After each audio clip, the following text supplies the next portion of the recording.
Thank you, Debbie. So this will be our last sermon for a month on Revelation. So I hope that you've read chapter 8 today, and if you haven't, you probably won't miss a whole lot because I'm going to go through it pretty conclusively. So next week, or for the whole month of December, you won't have to read anything. These wonderful ladies are going to get up here and they're going to tell us about, hopefully, some things in their lives about Christmas that maybe we never thought about, or something that we should be thinking about. That would make Christmas a little bit more meaningful to us. Well, we're going to do chapter 8 today, and then we'll do chapter 9, or we'll start chapter 9 at the first of the year, whatever date that particular thing falls on. But just as a quick review, understand we're still looking for the opening of, or not, technical issues.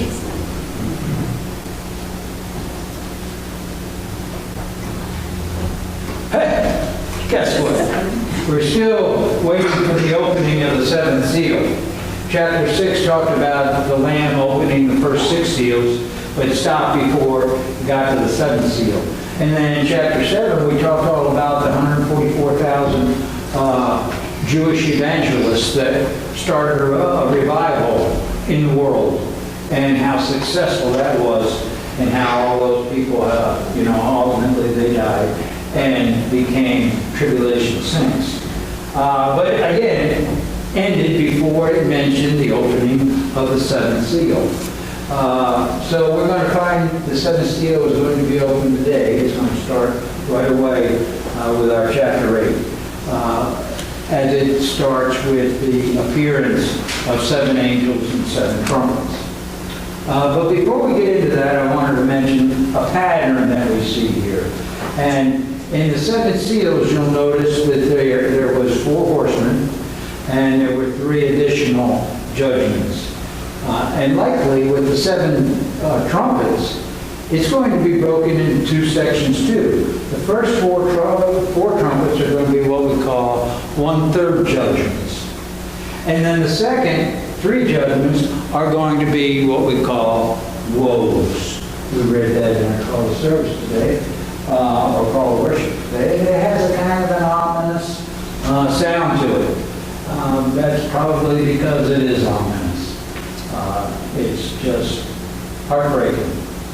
So let's just jump right into chapter 1, and this is where we open the 7th seal. When he opened the 7th seal, there was silence in heaven for about a half an hour. You remember the storm that was brewing around the throne near the beginning of the book? That was stopped. The 4 living creatures will cease their talk about the holiness of God. The 24 elders, they'll suspend their declaration of the worthiness of the Lamb. The heavenly hosts will all stop singing. Tribulation saints will stop their praise. All of heaven will be silent for about a half an hour. This will be a mourning type of a silence, much like when you go into a funeral home and you have hushed voices. Out of respect, you have this mourning. And even though many people on earth haven't died yet from the tribulation, many already have. So instead of putting it at the end, this silence, God kind of chose to put it in the middle. And this is the time when all of heaven is going to mourn, is going to be quiet, is going to be respectful of what's about to happen. We're at a point now where nothing can stop the wrath of God or his judgments. All of heaven will mourn for this half an hour. Okay, verse 2. And I saw 7 angels who stand before God, and to them were given 7 trumpets. Now, of all the angels in heaven, there are only 7 very particular angels that can stand constantly in the presence of God, or constantly be in the presence of God. And they're called archangels. And many theologians, they call them angels of the presence. And that's exactly what they are. In the 1611 version of the King James Bible, they identify only 2 of these guys, Michael and Gabriel. But in earlier religious sources, they've identified all 7 names. And those 7 names that were given to us are Michael, Gabriel, Uriel, Raphael, Raguel, Ramiel, and Suriel. So that's the 7 angels that can constantly stand in the presence of God. Okay, verse 3. Then another angel, having a golden censer, came and stood at the altar. He was given much incense, that he should offer it with the prayers of all the saints upon the golden altar, which was before the throne.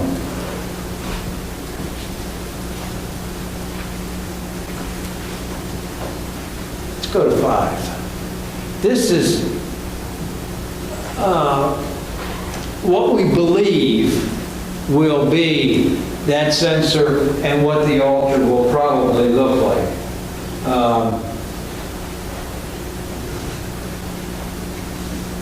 If you've ever been in a Catholic church, you'll notice that they use that censer quite often. You'll see the little spoon down there and that little bowl that's full of incense. And then they put hot coals in the censer itself, and then they sprinkle the incense on top of it. And that's where we get all the smell of the incense. And that is, in the Catholic religion, to represent the prayers of the saints also. So let's go to 5. And then the same angel took the censer, and he filled it with fire from the altar, and he threw it to the earth. And there followed perils of thunder and sounds and flashes of lightning and an earthquake. 7. And the first angel sounded, and hail and fire followed, mingled with blood. And they were thrown to the earth. And a third of the trees were burned up, and all the green grass was burned up.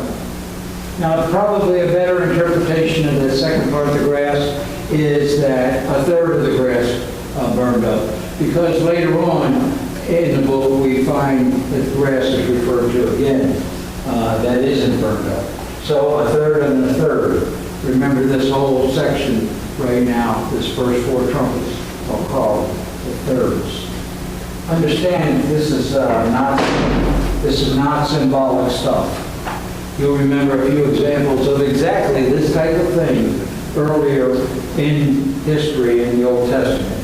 It resembles the 7th plague that God brought down over Egypt through Moses. You'll also remember that God rained down fire and hail and brimstone on Sodom and Gomorrah. So this isn't unusual for God to do something like this. Verses 8 and 9.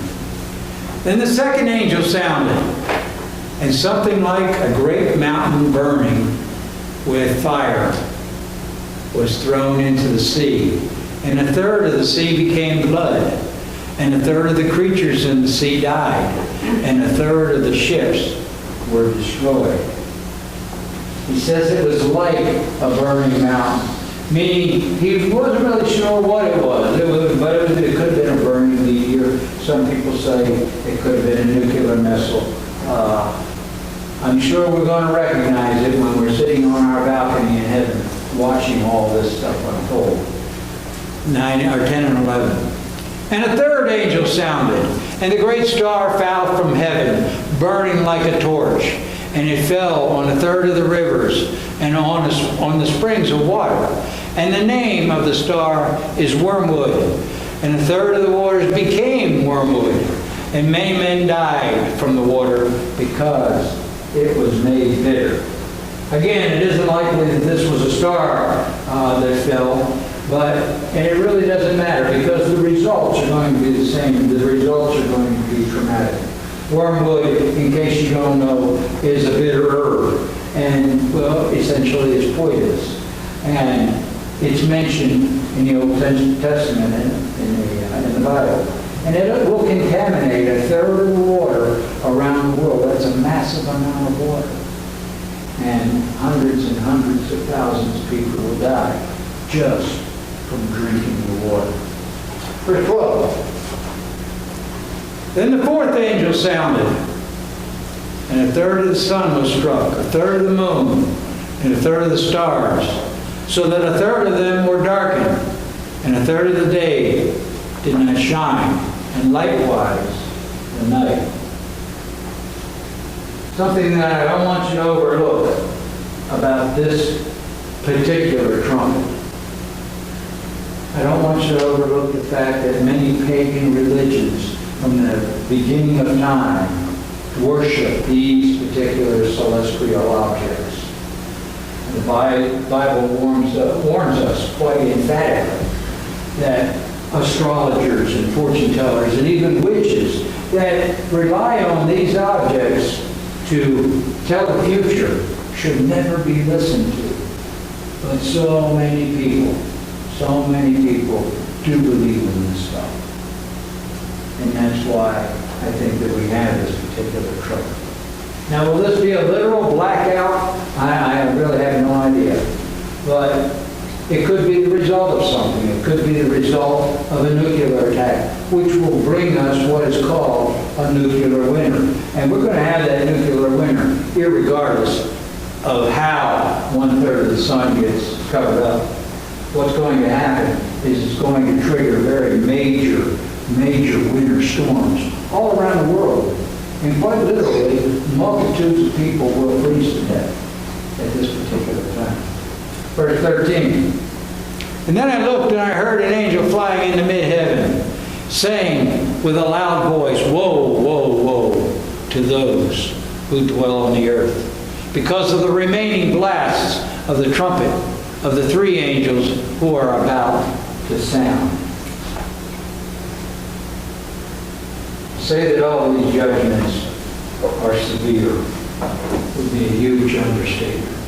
They will all, each and every one of them, cause the death of hundreds of thousands of people. And you might be asking yourself, is this the God that I believed in all my life? Why would he do such a thing to all these people, to the earth? So what I want to do today is I want to leave you with three questions that you can ask yourself, not just this week, but this whole month. Because if you answer these three questions correctly, I think it will enhance your Christmas and it will enhance your understanding of the God that you believe in. The first question is, how long should God ignore the persecution and death of his saints on earth? I'm not talking about just the tribulation saints. I'm talking about the saints that have been persecuted from the beginning of time. How long is God supposed to put up with that and ignore it? How long is God to be unoffended by the blasphemy of the unbelieving world? I'm not talking about the unbelieving world during the tribulation period. I'm talking about the unbelieving world from the beginning of time. From the beginning of time to now, all the blasphemy that has occurred. How long is God supposed to be unoffended by that? Third question, how long is God to ignore the prayers of his people for righteousness? Not talking about righteousness for the tribulation period, talking about righteousness from the beginning of time.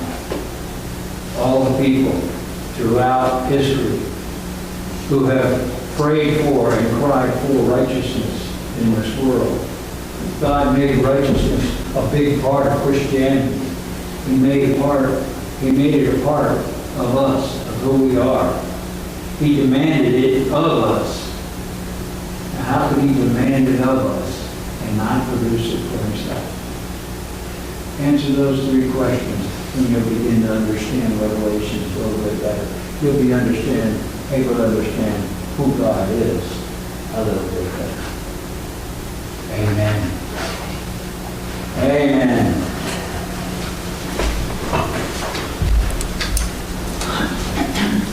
All right. If you would turn your hymnals now to your offering and communion hymn number 212. We are one in the Spirit. We